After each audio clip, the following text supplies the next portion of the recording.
Hi, and welcome back to the Lair. I'm Sulk, and I'm here to bring you our next build for Crash City. And it's going to be the LEGO Modular Buildings Collection, the 15th anniversary of this boutique hotel. This is kit number 10297, rated for 18 plus, with 3,066 pieces. So, first impressions of this thing, it's a hotel. And the reason why we're building it is because since after building the Sanctum Solarium, it doesn't kind of go with the rest of, I guess, the theme of Crash City. But looking at this, it at least kind of somewhat matches and will hopefully go together well. So, first impression of the box. Looking at the back of it, again, looks really busy.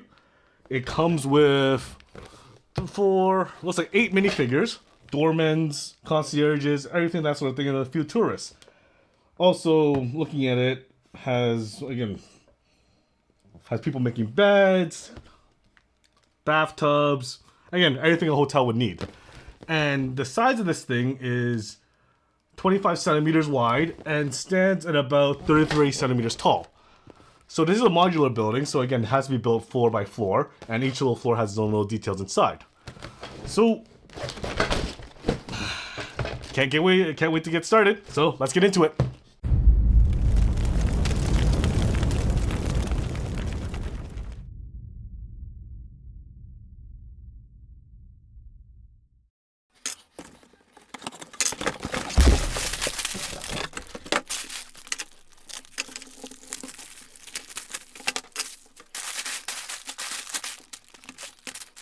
So first things first, looking at the book, has about 300 pages or so, and a lot of instructions, and it looks like there's a lot of fine details inside this hotel.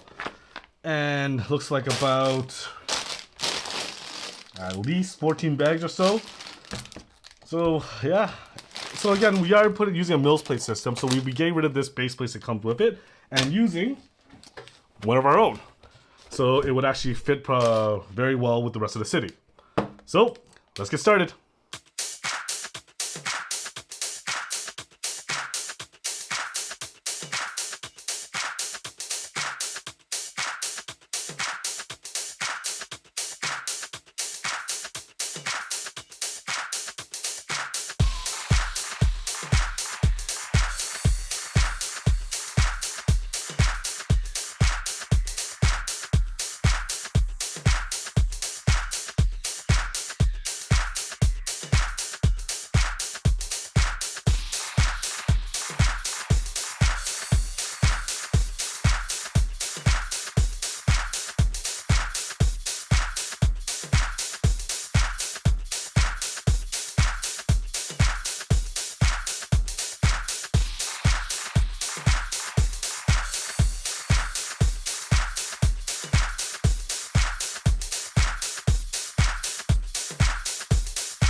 And we're back, and this is the completed boutique hotel.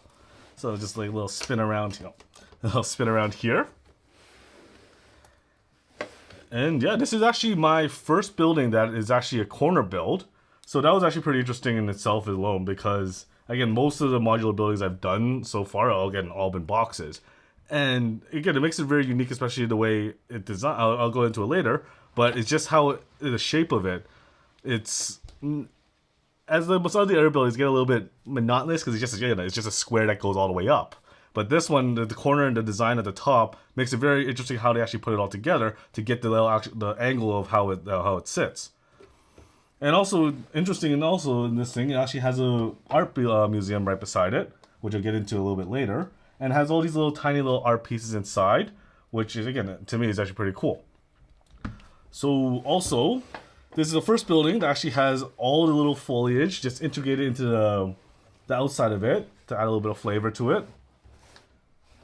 And yeah, let's get into some closer details. So taking from the top, you can see from the very top you have a skylight that actually opens up and you can actually get a peek inside.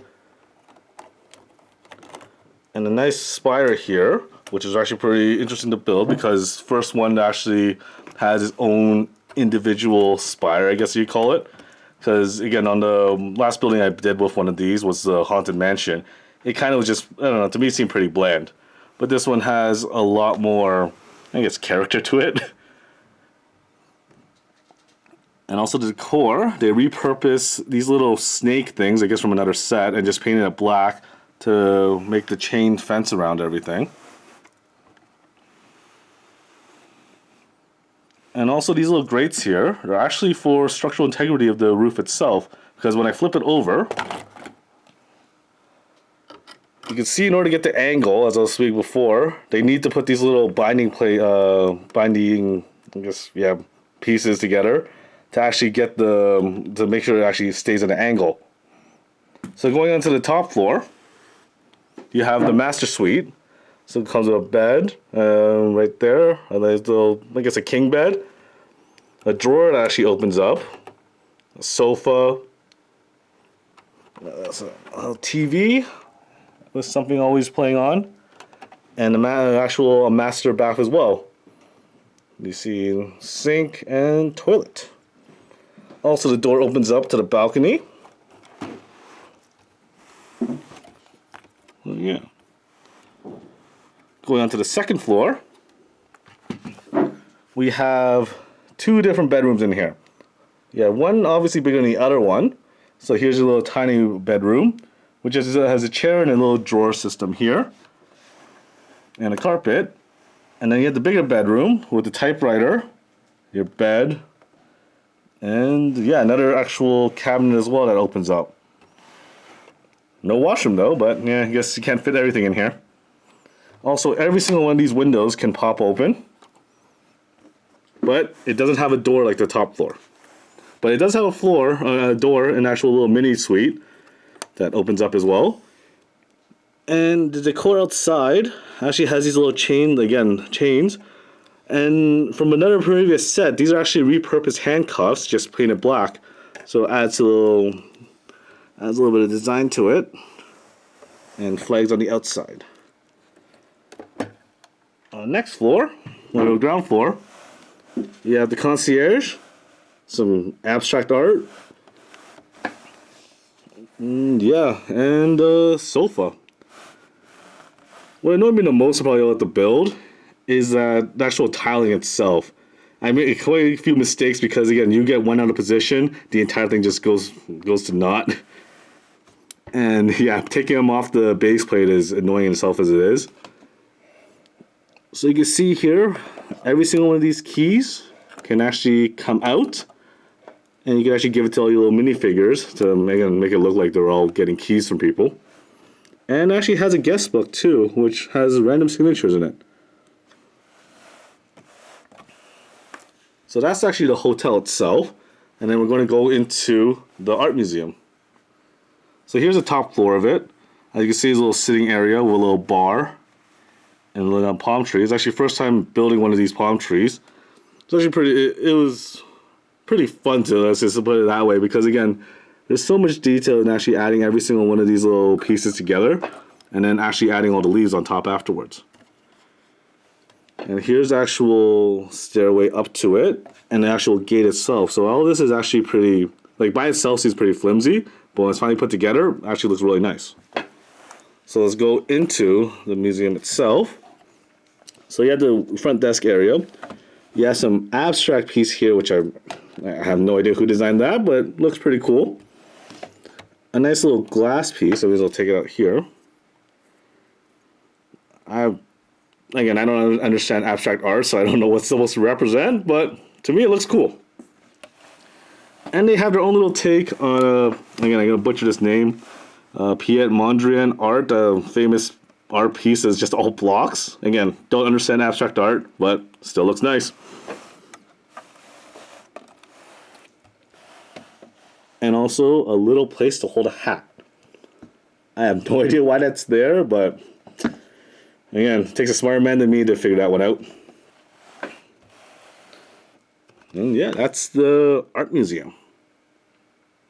So before I forget, these are the minifigures that come with it. It comes with a little wide array of them, including hotel personnel, a curator for an art museum, classy businessman, a couple tourists, and I guess they're unique to this hotel. Comes with a little baggage carrier and an actual coffee stall. And that concludes my build of the boutique hotel. And again, the reason why we put this together out of everything we have is so it pairs well with the Sanctum Solarium. As you can see, the top floors have matching colors to it, and also the trim around, or the decor around it, has a little black trim here and little black fences here. Again, there's a little bit of discrepancies in the second floor, but again, we can live with that, and you really won't notice it in our city anyways. So, I can't wait to put this into our city and go on to our next build. Oh, shoot. Alright, stop breaking stuff. Alright, well, that's everything from me. I'm Sulk, and if you like this type of content, please don't forget to hit that like and subscribe button and hit that bell notifications. Until next time, have fun building, y'all.